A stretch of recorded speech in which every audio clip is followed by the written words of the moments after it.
While the world argues about recessions, uncertainties, and trade tariffs and what have you, Africa's richest man is quietly betting $1 trillion upside on the continent and is just 5 years away. He seemed to have a pulse on something many in and out of the continent have no clue about. He's saying that Africa, with all its current challenges and troubles, could become the heaven on earth in just as little as 5 years' time. If he is right, then missing this wave could be the biggest investing mistake of your life or that of your entity or organization. So let's dive in to unpack exactly why he thinks so. And most importantly, look at the ideas that he was proposing at the recent AfricaInsights annual meeting, and to see if his ideas have been implemented elsewhere before and the success rate of those ideas that have been implemented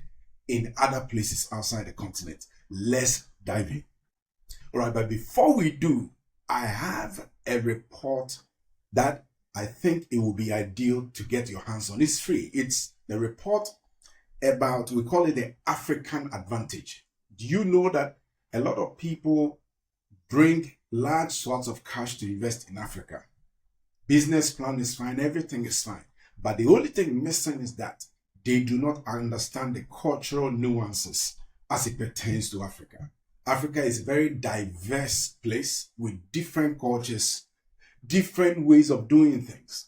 And if you are not culturally intelligent or you don't know the cultural insights available, you could end up making mistakes. You could end up, the proverbial way is shooting yourself in the foot, right? So we have this report that breaks Africa down into 5 clusters in terms of cultural insights or cultural intelligence. And the good thing is that most of these 5 clusters, their cultural behaviors are quite similar. So that helps you to identify cultural mistakes to avoid and things that you could do that would enhance your business on the continent. So if you are interested in that, you use the QR code on the screen or you use the link in the description to get hold of that report. It's absolutely free and it's a comprehensive report. All right, so with that said, let's jump into our exciting content right here. So the first thing that Dangote said is he is the richest man in Africa, hands down. So he proposed what I have classified 5 major ideas. They are revolutionary in the sense that he's a big thinker, right? And he showed in the kind of proposal that he laid at that event, at AfricaInsights meeting in Abuja, Nigeria recently. And so the first one, I'm going to unpack these 5 major ideas that Dangote proposed, and you're going to love them. So the first one is more homegrown development banks. So I'm going to unpack that, right? What that literally means that, yes, there are development banks in Africa. There's Africa Development Bank, and then there's also AfricaInsights Bank. And these are large banks that finance big projects across Africa. So when you're talking of like power plants and dams and big factories and, free zone enclaves and things, typically many African, countries and business organizations source funding from these 2 large development banks. But in Dangote's view, he thinks there must be more proliferation, or there must be many more of said development banks on the continent to unlock capital for the continent. So let's look at what is at play here. So the thing is, if there are 10 well-capitalized Pan-African development institutions called DFIs, they could unlock long-term capital that is needed for major infrastructure projects across the continent.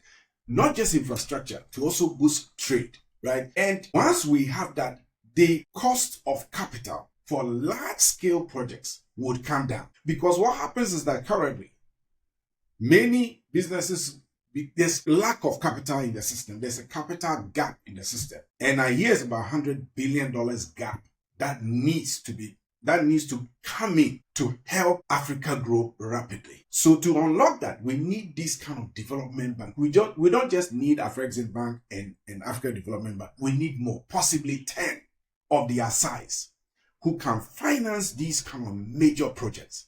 And when that happens, mega factories could be built, which have knock-on effects of creating good jobs, good and well-paying jobs. Major infrastructure is going to be done, like railroads and bigger and highways and, ultra-modern highways and things, ultra-modern warehousing facilities and what have you, right? Because currently, what happens is that when entities go for foreign-based loans, they are typically short to medium term. And the terms are not good. They are expensive because these foreign-based financial institutions think that Africa is risky. And because they think Africa is risky, they put a premium on the interest rate. So if their home country business is going to be paying, say, 5%, they will put a premium on an African business of, let's say, another 5%. So the African business is going to be paying 10% compared to the homegrown business of that foreign bank paying 5%. Because we are being penalized, that is risky. But you and I know that most of the time it's not true. Most of the time it's not the risk profile in Africa. Most of the time it's overly exaggerated, right? So therein lies the need for these development banks. And it's not just, let's look at where in the world, and when I listen to what Dangote said, the ideas he gave, it's like, wow, a lot of things started flooding through my brain. So I wanted to find out which countries or which other parts of the world have this idea sparked an economic resurgency. And gladly I have that for you. So let's look at this example. So the main example here is South Korea. So in the 1960s, thereabouts, South Korea was a war-ravaged, poor, agrarian economy, basically agro-based economy, and the people were poor. And in comparison, actually, in Ghana and Nigeria today, most people living in Ghana and Nigeria today will be considered richer than those who lived in the 1960s South Korea. The GDP per capita was just $158. That was it. They were a poor country. On top of that, private capital was completely non-existent. South Korea by then was just literally taking their begging baskets and begging, going globetrotting, begging like, unfortunately, most African countries do today, going seeking for foreign aid, foreign help, foreign this, foreign that. That was the state. So the politicians or the state decided that enough of that. We've gone through all these kind of things. There's poverty everywhere. We need to come up with bold ideas, bold initiatives. So the first thing they did was they realized, look, we need to set up a local indigenous development bank. So they set up the Korea Development Bank, in short called KDP, Korea Development Bank, with its objective being very simple. Source financing, wherever you get it. And let's inject that capital into flagship infrastructure-led projects. Or, let me take that a step back. So the main objective was to look for funding, mega money, that would be cheaper for local industries to borrow from. But we're not going to spread it everywhere. Like I see some African countries do this a lot. They get money and they spread it, $5,000 here, $2,000 here. It doesn't have that effect. So what they did was they were going to use development bank to basically vacuum clean money into that bank and fund a mega project that would have major impact in turning around the economy. Not only that, they wanted an industry or a sector that when that sector grew or became solid, first of all, that sector would have a strong export propensity. That is, the product they will come up with is in high demand outside of Korea and the rest of the world. That means they could easily export those products and earn foreign exchange. Number two, when that industry stands on its feet, other industries could be built on top of it. That was the idea, which was brilliant. So what did they do? They set up to fund the first steel mill in South Korea at that time. It's called POSCO. I think it's Pohang Steel and Iron Company or something like that. The popular name is POSCO, POSCO. And in doing that, it became a phenomenal success. Why? Because POSCO, that Korea Development Bank funded that, took equity in the steel mill, and the steel mill became successful. they were exporting steel everywhere from Korea, from South Korea, across the world. And after the steel, when profits came in, they reinvested the profits, part of the profits, back into making the facility bigger, larger, more efficient, so they could even export more. And then the next thing they looked out for was industries that could benefit from that vertical of steel, right? And the next thing they did was they jumped into shipbuilding. And at that time, there's a company which most of us in today's terms know, because they're into cars, right? But they started with shipbuilding. That company is called Hyundai. So the next level was to help to fund shipbuilding from Korea. Why? Because the raw material for shipbuilding was steel. They had a major steel plant, which is the POSCO. Then from POSCO, they funded Hyundai to build shipping vessels across the world. Today, Korea and China, they run neck and neck as the world's first or second, depending on how you look at it. It keeps flipping. The world's first, second shipbuilders in the world today is either South Korea or China. And it happened from just that setting up of KDP, which is the Korea Development Bank, right? It didn't end there. So from shipbuilding, they look for other verticals also. And the next obvious thing was electronics, because electronic components required some kind of steel or some kind of metal component, right? So steel to shipbuilding, then to electronics. So each time, Korea Development Bank was there to fund the next phase of the next set of industries. So the steel mill stood on its feet. Shipbuilding became, they became known for shipbuilding because of that mega funding from the Korea Development Corporation, Korea Development Bank. Then from there, KDP started to fund electronics. So that's why we have companies like Samsung, LG, and the likes coming out from Korea, because they were funded by their own local development bank. So what happened? Exports exploded. Incomes began to soar. And in one generation means a 40-year period. One generation, the country has left. A country that Ghana and Nigeria were better than has leapt to become one of the powerhouses in tech. Circle, as we call it, is popularly referred to as the miracle on the Han River.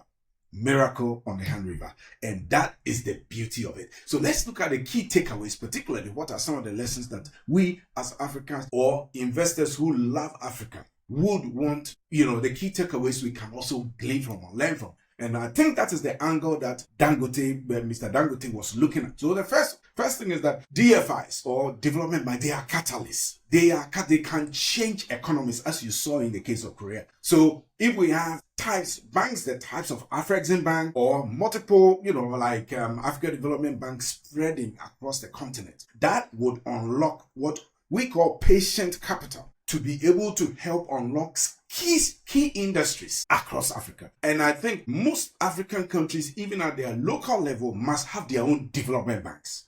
I know Ghana has, I think possibly Kenya and some other countries, they have that. I think just as they have export-import banks, development banks for African countries, they are a must. Then we need to have these kind of big regional banks. AfricaInsights Bank is there. Africa Development Bank is there, but we need more than that to be able to unlock the capital that is needed. The next thing is the value chain focus. They started with just one backbone sector. That is why taking small money and spreading it very, very thin doesn't work. It hasn't proven to work. I know some countries have tried that, it doesn't work.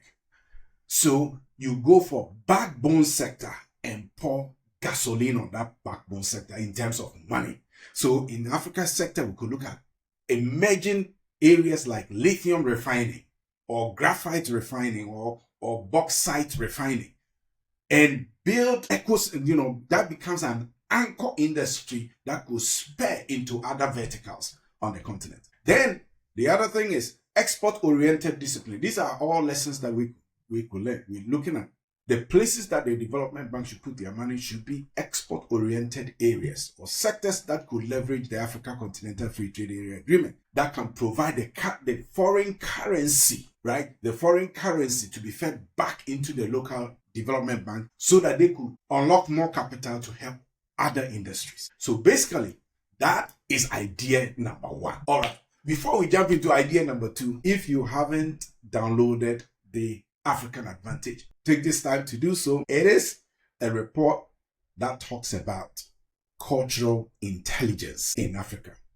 Many investors make mistakes. They make unpardonable cultural blunders, and I don't blame them. It's that they don't know. So if you're an investor or a business multinational, what have you, and you really want to play in Africa, you need to understand the cultural nuances of the continent.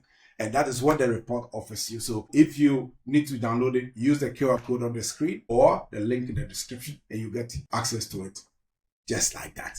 All right, let's jump to idea number two. That is building a deep manufacturing base, right? Building a deep manufacturing base. Let's look at what does that mean? Building a deep manufacturing base.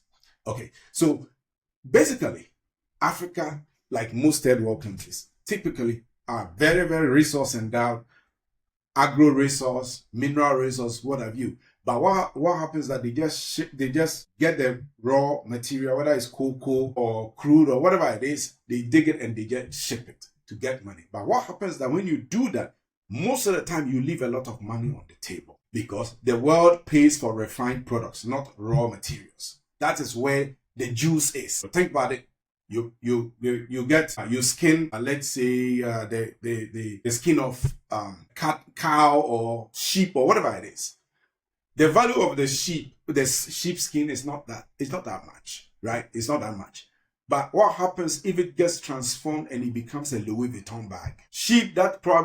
The sheep skin in its raw form, dry, that would typically cost maybe $5, ends up becoming a $5,000 Louis Vuitton bag. That is the value of transitioning from raw material selling or exporting into manufacturing or processing, right? So instead of selling raw cocoa beans, we should look at selling chocolates. Instead of selling raw crude, we should look at selling refined petroleum, right? That's the gist of it. What happens? The implications are that when we're able to do that, now we can have import substitution. The things that we typically would import, we stop importing them. That relieves pressure on our local currency. Because if you import stuff into your economy, it will have a beating on your currency. So, and then also import doesn't create jobs. It's the exports that creates jobs. So import substitution becomes a possibility. Then export-oriented factories are built. So export-oriented factories like cement, steel, petrochemicals, garments, EV inputs can be built on the continent. And what would that do? That would generate better paying jobs, foreign exchange, technology transfer. And this will happen so that it will happen faster to help transform lives. So once again, he said Africa should focus on creating a manufacturing base. He acknowledged that yes, we're in a world where AI is taking over and everything. But Dangote seems to think that let's do manufacturing first. Then the AI and the other enabling technologies would follow. We shouldn't do it the reverse. We should do it. We should manufacture. We should expand our manufacturing base. So let's look at a country that did exactly what Dangote was talking about. So that country is Vietnam. So in the 1990s, Vietnam, like many other countries, was exporting raw materials and raw low-tech materials, maybe wall clock and those kind of things. But their main exports were coffee, rice, and textiles and shoes. That's what they were doing. Vietnam was known for that, right? And at a point in time, Vietnam even became the second largest exporter of coffee behind Brazil. You were putting in context, right? So world number 2 exporter of coffee. That was Vietnam in the year 2000. And they were thinking that the way things were going, it looks as if garment making was going to become their biggest sector or biggest industry. At that time, it was bringing in just a little under $2 billion a year. Electronics, the electronics exports only accounted for less than 4%. Fast forward, let's see what happened. Vietnam then invited Samsung to build one of their biggest Samsung phone plants or manufacturing plants in the year 2008. They did that by luring them with a lot of tax incentives and many incentives, tax holidays, many to attract them. They gave them large swaths of land for many decades of lease. Unimaginable. They sweetened the deal so that what? Samsung would come and build a mega gigantic industry in Vietnam. And so what happened was that Samsung took the bait. They came to Vietnam, set up a mega factory that today many of your Samsung Galaxy phones that you use were made from Vietnam. You can check from the back. You see that it's made from Vietnam. And that was a smart policy, both in picking the sector and then also in terms of the FDI policy, the foreign direct investment policies that the politicians or the government put in place. It had completely turned the tables around for Vietnam. Why? In today's terms, a third of all their exports comes from Samsung Galaxy phone exports. They are making more money in electronics manufacturing than all the agro things they were doing in the 2000s combined. Let's look at what has happened, what the chain reaction was. So what happens that when Samsung came in, that industrial park that they put Samsung on, or that large sort of manufacturing area that Samsung was, guess what? The workers they used were Vietnamese workers. These workers acquired skills, and over a short period of time, local suppliers also started springing up, or local electronics manufacturers were springing up. Guess where they were getting their talent from? Ex-Samsung technicians and workers. They used to work for Samsung. They were poached, or they decided to go and work for different companies. And guess what? They took their skills with them to go and work for that. Those kind of local vendors, spreading the knowledge. That is the purpose of, that's the key to manufacturing instead of shipping just raw materials. Then electronics share of export jumped from under 4% in the year 2000 to now 38% in the year 2020. It will be more now. It probably will be in the 40s now. But look at the transformation. Export of electronics less than 4%, now close to 40%. Once other manufacturing suppliers saw, oh wow, this is great. They saw that Vietnam, there was a major talent pool of technicians and engineers. So guess what? The others began to follow. They also started setting up shop in Vietnam. So LG, Canon, Intel, Foxconn, and many other companies started setting up their own manufacturing plants within the same manufacturing enclave in Vietnam. Why? Because the talent was there and had been trained. Okay. So fast forward. Now the GDP per person rises sixfold from $400 in the year 2000 to $2,400 per person in the year 2020. That is the power of this transformation. So the beautiful part, or what I like most, of what can Africa learn from this? What are the key takeaways that Africa and African investors can also learn from it? First of it, we focus on anchor projects. So in this case, they focus on bringing an anchor manufacturing company. Look at electronic manufacturing.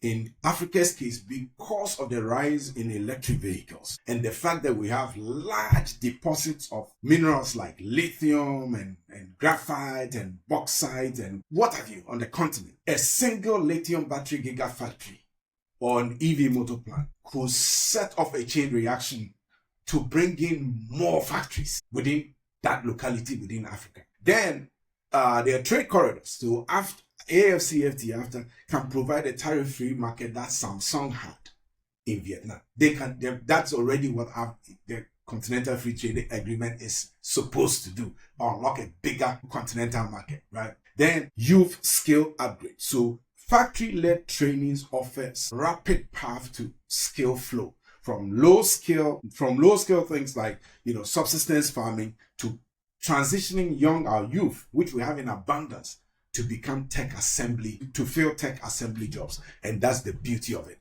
Now we go to idea number 3. That's Aliko Dangote's idea number 3. This is interesting. He says, We should leverage the world's largest bank of uncultivated arable land. So basically, the continent, Africa, holds 60%. Think about it. The whole world is 100%. Africa alone holds 60% of global arable land. Agriculture is expensive, and having correct land to do farming sometimes can be very expensive and time consuming. But we are blessed with very soil rich arable lands, hundreds and hundreds and hundreds, I would say hundreds of thousands of hectares in each country available. I was driving recently in Ghana. I went to Kumasi area and was coming, went to one of the lakes there, was coming. It's like, wow, land everywhere, fertile, everywhere. I mean, unimaginable, everywhere, untouched. I drove through Eastern Region Corridor, through Volta region, and came back to Accra. Everywhere green. Africa is blessed with a lot of land, and that is an asset in itself. So if we make use of our arable land, if we make use of our arable land and we do large scale farming, large scale mechanized farming, what's going to happen is that we'll now have access to modern tractors, seeds, modern seeds, or properly engineered seeds and irrigation systems that will help to unlock huge or big harvests. What would that do? Large scale mechanized agro businesses and processing will slash food importation. That would help our currency grow. That will create jobs and basically will turn Africa into a net exporter of value added food. If countries like Ukraine, Russia will be selling grain to possibly half the world, Africa with this massive arable land, we can take over those areas. That grain production, Africa can take over and become a net exporter of value-added food to the rest of the world. And in that way, income and food security will be assured. Let's look at, once again, a country that did something similar to what Dangote is saying. That the more I look at it with the examples, the more believable what he's saying is. And that is why the man is moving with speed on the continent. He knows something, obviously, that many of us do not know, and I'm excited about it. So if you're an investor, I think you need to be paying attention to these trends. These things that I'm talking about, you need to be paying attention. All right, so let's look at Brazil. In the 1970s, they had what we call an area of Brazil called the Cerrado. I don't know if the pronunciation is correct. I'm trying to pronounce a Portuguese word. So it's the Cerrado. The Cerrado is basically like a vast dry savanna belt in the Brazil area. Think about like the Sahel area of Africa, like Chad, Niger, Mali, maybe parts of Burkina Faso, very dry, very arid. They had that large swath of that kind of land. It was acidic with poor nutrition. The soil was bad. So bad that experts said that part of town in Brazil was unfit for modern farming, because it was just producing only patchy results, right? And it was just for cattle pasture and those kind of things. So the Brazilian government took the initiative that, we are not just going to accept no for an answer. Like, hey, we're not just going to accept our fate, right? What we're going to do is, why don't we commission the scientists? So they commissioned the Agric Research Institute, or the equivalent of the Research Institute of Brazil, to research on coming up with plant species. Particularly what they were growing at that time was soybean, and the yield were very, very low. So they commissioned this research institution to investigate or find out if they could come up with different strains or different types of soybean that could be heat resistant, that would do well in that type of parched environment. So these guys went to work, and like that, they came up with a new species of soybean that was drought resistant, heat resistant, and they enhanced the soil a little bit, I think with some phosphorus and all other things, and then they did a test. And by the time they realized, it was amazing results, amazing yield, to the point that farmers who were resistant initially started seeing the result of other farmers who were planting this new type of species or new type of soybean. And the returns and the results was crazy. So a lot more farmers jumped on board. Fast forward, Brazil is now the world's #1 soybean exporter in the world. And this is what we call, or is popularly being referred to as the miracle of the Cerrado. This is what happened. The chain reaction is that the soybean growing area in Brazil moved from just 1 million hectares in 1980 to now over 40 million hectares as farmers swap from low-value pasture to high-value soil.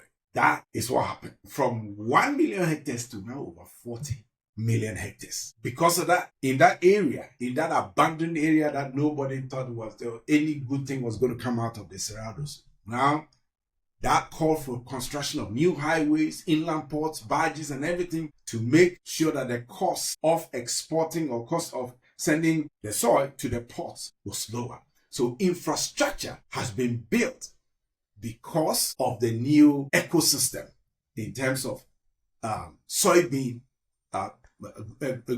soybean growing or soybean cultivation in their country. Then, last but not the least, export. This is the most important thing. Export. Brazil export. United States has long been the world's largest exporter of soybean. Was long. Between 2013 and 2017, Brazil surpassed the United States, controlling 55% of global soybean trade. That from just that innovative, bold move from the Brazilian government. What are the key takeaways for us? I believe that Africa, we must build or strengthen our Africa equivalent of the Brazilian Agri Research Institution was called EMBRAPA, EMBRAPA. Who was mandated to do the research on soybean. I believe Africa, we must wake up. We must have institutions like this. And this is also what I believe. Brazil is a large country. They have much more resources than any single African country possibly would. So having, say, Togo or Benin, Gambia, Chad, Sudan, have their own agro-research institution is a lofty idea. It's laudable. But that is not the strategy. I believe there must be a regional pact together so that, let's say, West Africa must have their own agro research institution that is funded by the entire West African sub-region. East Africa must have something similar. North Africa may have to have something similar, and the same with the Southern African belt and the Central African belt as well, so that resources are concentrated. And if resources are concentrated, that is where transformations like that in Brazil can happen. But because most of these institutions, country by country, they are underfunded, so they can't do much. I know in Ghana they have CSIR, Council for Scientific Research Institution. They have many of such bodies, but they are under-resourced. So what if all these institutions were to come under one regional umbrella, and then Nigeria pays their portion, Ghana pays their portion, Burkina pays, they contribute to a fund. So let's say in every year they have, let's say, $100 million, $200 million available for them to be able to come up with projects to do solid research. That would be phenomenal. That's my take on it. Right. Then Africa could look at fixing the soil. To me, there's so much arable land. But if we want to even take it a notch higher, then our brothers and sisters in the Sahel area, the research will be done to help. How did Brazil did this? How could we copy that and also turn the Sahel region into a fruitful field or a fruitful land to be able to do agriculture, right? Then we have to look at anchor value chain. Brazil focused on soy, so. And the byproduct of soil, or what soy is used for, is poultry feed or animal feed.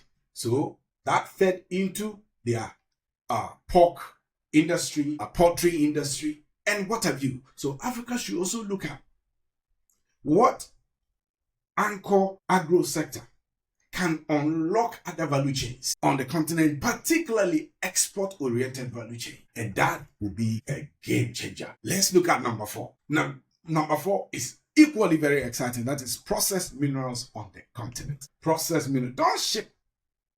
So that's this Aliko Dangote was referring to the fact that we ship too many raw minerals outside the continent. And again, as I said earlier, shipping raw minerals, you're leaving a lot of money on the table. And as I'm talking about, investors should be looking at this opportunities to help Africa unlock the processing of raw material. So we should be shipping things like raw nickel, raw cobalt, raw graphite, raw lithium overseas. The key, as Dangote put it, is to smelt and refine them locally. So batteries and alloys are partly made in Africa at a minimum. And what are the implications? This means that when that is done, Africa gains higher value jobs and more tax income instead of giving that value away for free. So it's that simple. Let's look at a country that did just that. That country is Indonesia. I love what they did. So Indonesia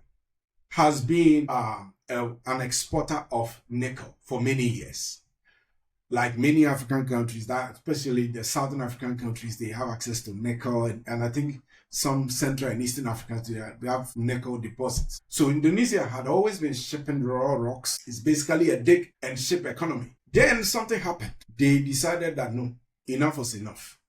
We are not going to ship nickel in its raw form anymore. So if you want our nickel, come set up a company to smelt the nickel in our country, and so that you hire our own people. That's the only way we'll sell our nickel to you. They tried it before. They tried it, I think, 2016 or 2015, thereabout. It didn't really work well. I think they were not really prepared. All the cylinders were not firing at that time. But in 2020 was a hard stop. They said, enough. From 2020, if you want Indonesian nickel, you better place a factory in Indonesia, employ Indonesians, else we will not sell it to you. And so Indonesia went from just an oil or the raw seller to now being arguably the world's largest producer. And we're going to look at the detail. So what happened is that when they made that determination, when they put when they put the sword in the sand that this is it, 2020, guess what happened? Foreign direct investment in 2019, Indonesia was $3.6 billion. In 2022, 2 years after they did that, foreign direct investment increased to $11 billion, right? How much? Threefold increase, just like that in 3 years. Now, they had 2 smelters in 2014 and 13 smelters already in place in 2020. And I think the transformation from 2 smelters to 13 smelters in 2020 was they were preparing to get go in 2020. So they increased the capacity from 2 to 13 so that they could put that proverbial hammer on the table that this is it. Now they have more than 43 smelters running. 43 smelters running. They are large plants that employs a lot of people. And guess what? The technology transfer is being the skills are being transferred to their own people. So the sale of nickel byproducts like ferronickel, stainless steel slabs, and battery chemicals jumped from $6 million in 2013 when they were shipping raw rocks to $30 million in 2022. And it's estimated that in 2023, their income from those was about $34 billion, give or take, right? And guess what? The most important metric I see is that Indonesia's slice of global nickel production went from 16% in 2019 to 43% in 2024. Look at that transformation. So let's look at what are the key takeaways that we, Africa, and investors who want to invest in Africa, what are some of the key takeaways that we need to learn from? The first thing is policy clarity. Policy clarity. In 2020, when the deadline was given, it was firm. That deadline was not going to move. Companies is either you play or you fly away. Is play or go away. Simple. You play by bringing your manufacturing plant, setting it up in Indonesia to play. It's the same thing. Many African countries, particularly those who are blessed with new things like lithium and bauxite and things, There's no need shipping raw rocks. The main thing is having a policy in place. And sometimes, and to me, the best thing, and other things like not just rocks, let's say cocoa, right? Cocoa, the biggest exporters of cocoa for Africa are Ivory Coast and Ghana. Sometimes, to be able to pull that kind of move, you need to have a little bigger market share in terms of that raw material. So Ivory Coast and Ghana could band together and say, look, we control, say, 50% of cocoa production in the world. If you don't set up your processing plant in our countries, we are not shipping to you. You can call that bluff and we'll see. They will come running. In the same way, other raw materials in other parts of Africa could adopt the same thing because they control that resource and say, look, we will not ship raw products anymore. You have to come together, and they could band together. You can have countries like, let's say, if it's Morocco and say Guinea and Gabon that say, hey, look, we are very resource rich in this area. Let's band together and come up with a common policy for our consumers or where we export these products to come and set up plants in our country. Else we are not shipping. That will be a cool move. And the next thing is you cluster the factories. What happens is that when Indonesia did that, guess what? Most of the companies that came to Indonesia, they were from China, right? Because China and Korean companies, they process or they do a lot in nickel. So once that is put in place, it will attract a lot more similar companies coming in coming in an ecosystem or something like a factory or kind of a manufacturing zone, right? Put together, right? Then you have to match the world's demand, watch and match the world's demand curve. Nickel production is really good. It's needed for electric vehicle components like batteries and things manufacturing. In the same way, lithium, graphite, bauxite are also needed. So Africa must ride this curve because the world, believe it or not, since the advent of self-driving vehicles like Waymo and taxi and the things, they are going to take over the world. There is no doubt about it. The same way artificial intelligence taking over the world, self-driving electric vehicles is the next wave. Many people in the West are going to stop buying gas cars or petrol cars or diesel engine cars. They're going to go. The next wave is going to be electric vehicles. And guess what? What powers them is the battery. The battery, you can't get far with the battery without lithium, without graphite, without bauxite. You can't get far without nickel. So that is the next wave of the world. So Africa must look at that wave, the demand, because that would be able to attract foreign currency through exporting of those semi-finished or semi-processed minerals. Okay, awesome. So we come to the final idea. And the final idea is amazing. And I'll just use the opportunity. If you haven't downloaded the African Advantage Report, this is the time. Download the African Advantage Report if you are somebody who is interested in investing in Africa, if you are interested in doing business in Africa, if you are interested in expanding your business across different countries or sections within the African continent, you need to be aware of the cultural nuances so you do not make mistakes. You need to know how the local community, certain norms they observe so you do not make mistakes. And gladly, we put together a report, a resource for you to be able to download for free using the QR code or using the link in the description to get hold of that report. It's absolutely free.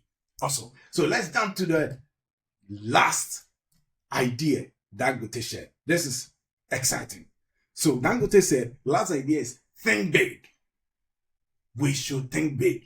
Then on top of that, we should stop capital flight going out of Africa. That is so sad that happens. We should stop that and reinvest all our monies locally. Right? So the best thing is, big thinking always will inspire big policy moves. When we think big, it will force our politicians to come up with bigger policies. So look at the policy of Korea, the Korea Development Bank policy, and the fact that they wanted to just pour all that money into the steel production factory or steel smelting factory was a big move. Look at the move for Brazil when it came to the Cerrados. It was a big move. Look at the bold move of Indonesia. Big thinking will always inspire big policy moves. So we, as a people, we must think big. And that will cascade into our policy making processes. That's what he said. The second thing I'm going to try to quote him verbatim says, wherever he's gone in the world, what you hear is like a chorus in a song. Africa is having challenges because of corruption. Everywhere, corruption, Africa, corruption. He takes a different view. He said, also, wherever those places or wherever they've been telling him, oh, Africa is corrupt, that's why it's not growing fast enough. What he's always noticed that there is nowhere on earth that corruption does not exist. He said, you'll find corruption in Europe. Europeans are not busting your bubble. It's true. I've lived in Europe before. You find corruption in North America. Yes, it's true. I've lived in North America before. In my own personal life, the person I would say who swindled me the most is a North American male Caucasian, unfortunately. Okay. So the notion that Africa is the only place that corruption exists is not true. In my own little personal experience, I've had corruption. We have had corruption against me in a personal way with Africans, with Europeans, with Americans. So corruption is everywhere. But the difference is, and if you have experienced this, put your comment in the comments section below. That'd be interesting. If you had corruption experience in North America or Europe or any developed country, let's know. If you had it in Africa too, let's know. But I'm saying that I've experienced it on both spectrums, right? Both spectrums. So what he's saying is that the difference is that when people steal money, or politicians or people in authority steal money in these economies, they typically, that money is still in the economy. They steal it, but they keep it in their country. It doesn't go anywhere. When an American steals money, cuts a deal, he doesn't cut the deal and take his money outside America. It typically stays there. But when an African steals money, an African politician steals money, he takes that money to Dubai, Singapore, Switzerland, UK. And the thing is, what we said was just funny, is that they keep all this money there, millions and millions of dollars, and then eventually they die. And when they die, that money is absorbed back into their banking system. So Europeans get that money for free. Corrupt politicians, when they are stealing money, instead they don't even tell their family members because it's stolen money. So it's keeping it quietly somewhere. And unfortunately, they pass. And when they pass after a certain number of years, that money he stole from Africa, that Africa desperately needs, now gets roped into the central bank of the European country. And Africa loses. So, in as much as corruption is terrible, it's a bad thing, it shouldn't be done. Look, I think it shouldn't be done. If at best, it should be kept at the barest minimum. But it happens because it's human nature. Even when Jesus was on earth, there was one corrupt person amongst his 12, and Jesus knew everything. He knew everything. He was a righteous man. He was a holy man. Even within that holy man, there was one who was corrupt. So I would not expect, Africa should stop all corruption before Africa will grow. No. But what if we take a balanced look at it? Even those of our politicians who are not supposed to steal, when they do so, can they use that kind of money to set up a farm in their village, to set up a bottling plant in their local community, to set up a school, maybe a high-end technical training institute, to set up something, to set up a hospital, right? Can they do that and not take their money to Dubai and not take their money elsewhere? That would be a game changer. That was what Dangote was talking about. He said, if Africans will keep our earnings in Africa, we could do bigger things. And then also he advised that we should also finish and showcase projects very fast so that we people can believe that these kind of flagship things, that big things we are talking about, is possible. Because when human beings believe something is possible, they throw their weight behind it. People are always wanting to latch onto possibilities. So when bigger projects that are made possible, for instance, look at the Dangote refinery. Nothing of that sort has been done in Africa, where an indigenous African company sets up maybe $20 billion oil refinery in Nigeria. Never been done before. But now, because it's done, we know that it's a possibility. And he said that within the next 14 months, Africa is going to stop importing fertilizer. Why? Because he's also coming up with a fertilizer plant. Mega. So to me, looking at it from idea number 1 all the way to the idea number 5, and looking at countries that have implemented the things that he said we should do, and the success rate of those kind of ideas in other parts of the world, I have no doubt that Dangote has something. He's seen something that most of us have not seen. He's seen opportunity on the continent. He's seen something that if our politicians will set up, if our people will put pressure on our politicians to begin to think bigger, to take bold moves, the continent, no doubt, by the year 2030 will become the heaven on earth on this planet. Thanks, and see you within the next, or see you by the next episode. Thank you.